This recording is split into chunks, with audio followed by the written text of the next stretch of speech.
créé l'être humain d'un ralaq. Lis, car ton Seigneur est le très généreux.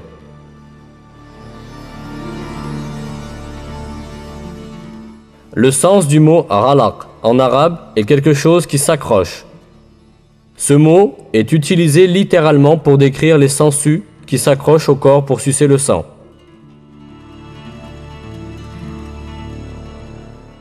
Ce n'est certainement pas par coïncidence qu'un mot si approprié est utilisé pour le zygote, ce développement dans l'utérus de la mère. Cela prouve, une fois de plus, que le Coran est une révélation de Dieu, le Seigneur de tous les mondes.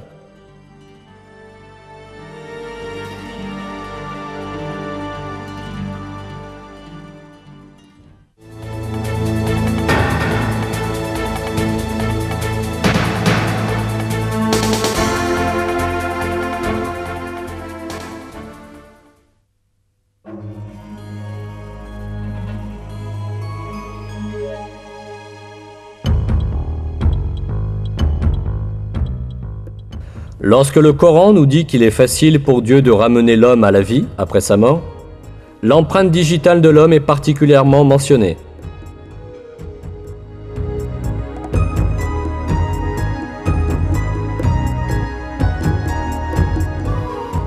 Mais si, nous sommes capables de remettre en ordre l'extrémité de ses doigts.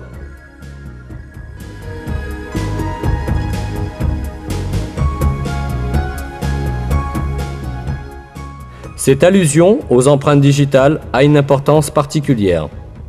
En effet, chaque individu a des empreintes digitales qui lui sont propres. Chaque personne qui vit ou qui a jamais vécu dans ce monde possède des empreintes digitales uniques.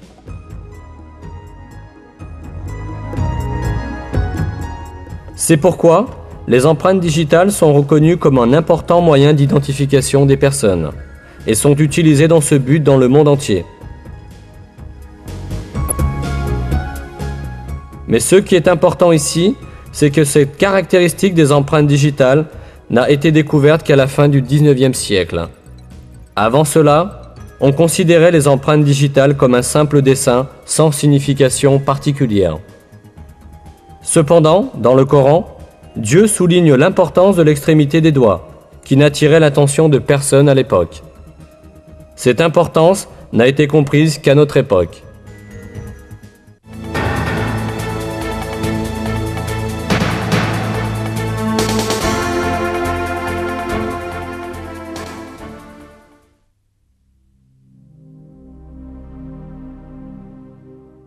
Nous avons un autre aspect important des informations mentionnées dans les versets du Coran, dans les étapes du développement d'un être humain dans l'utérus de la mère. Les versets indiquent que dans l'utérus de la mère, ce sont d'abord les os qui se développent, puis que les muscles se forment et enveloppent ces os. Ensuite, nous en avons fait une goutte de semence dans un réceptacle sûr. Puis, nous avons créé de la goutte de semence une adhérence. Puis, nous avons créé de l'adhérence un morceau mâché. Puis nous avons créé du morceau mâché des os, puis nous avons revêtu les os de chair. Ensuite, nous en avons produit un autre être. Béni soit Dieu, le meilleur des créateurs. L'embryologie est une discipline scientifique qui étudie le développement de l'embryon dans l'utérus de la mère. Jusqu'à très récemment, les embryologues pensaient que les os et les muscles de l'embryon se développaient en même temps.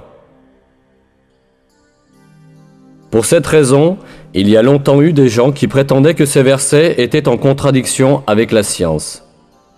Mais des recherches microscopiques plus poussées, effectuées grâce au progrès technologique, ont établi que la révélation coranique est littéralement correcte.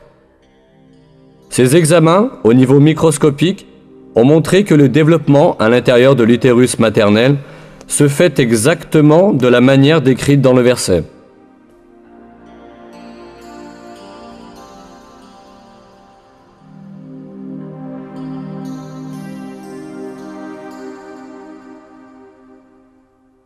D'abord, le tissu cartilagineux de l'embryon s'ossifie. Puis, les cellules musculaires qui sont sélectionnées dans le tissu, entourant les os, s'assemblent et enveloppent ces os. Cet événement est décrit dans une publication scientifique en ces termes.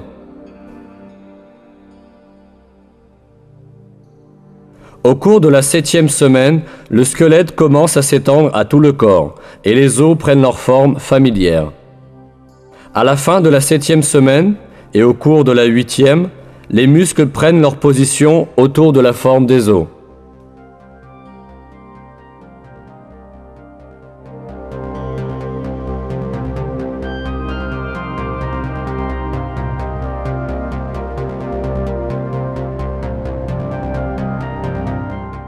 En bref, les étapes du développement humain, décrites dans le Coran, concordent parfaitement avec les découvertes de l'embryologie moderne.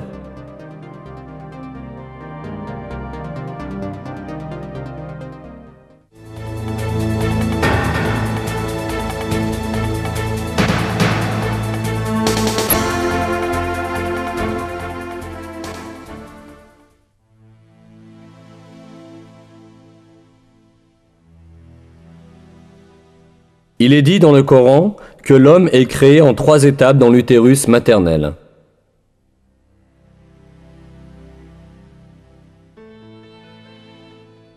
Il vous crée dans le ventre de vos mères, création après création, dans 3 ténèbres. Tel est Dieu, votre Seigneur. À lui appartient la souveraineté. Il n'est pas d'autre divinité que lui. Comment pouvez-vous vous détourner ?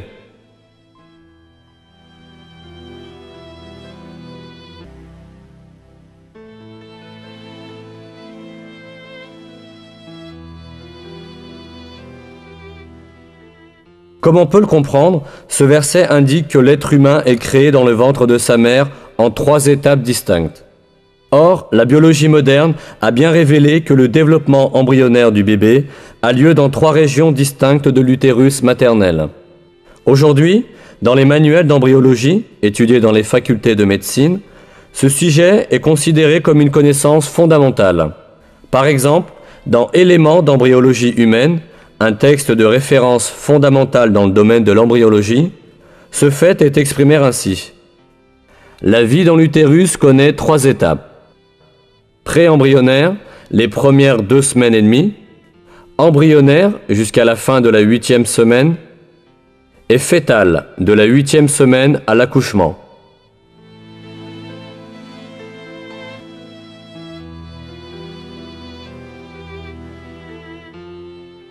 Pourtant, dans de nombreux autres faits scientifiques, ces informations nous sont communiquées miraculeusement dans les versets du Coran.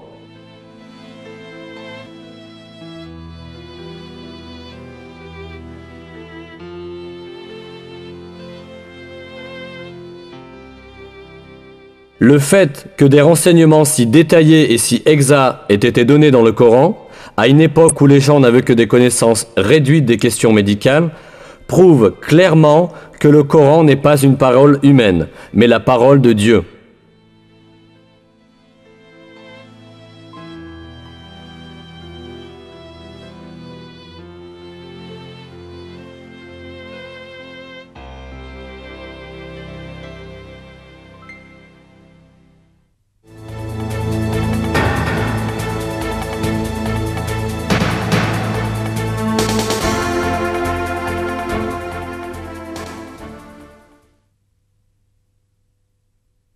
Un autre aspect miraculeux du Coran est qu'il a révélé à l'avance un certain nombre d'événements importants qui allaient se produire dans l'avenir. Une autre information sur l'avenir apportée par le Coran se trouve dans le premier verset de la sourate Ar-Rum, mot qui désigne l'Empire byzantin, la partie orientale de l'Empire romain. Ces versets affirment que l'Empire byzantin avait connu une grande défaite, mais qu'il obtiendrait bientôt la victoire.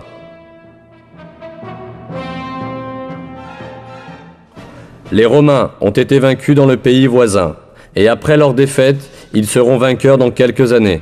C'est à Dieu qu'appartient l'ordre, avant comme après.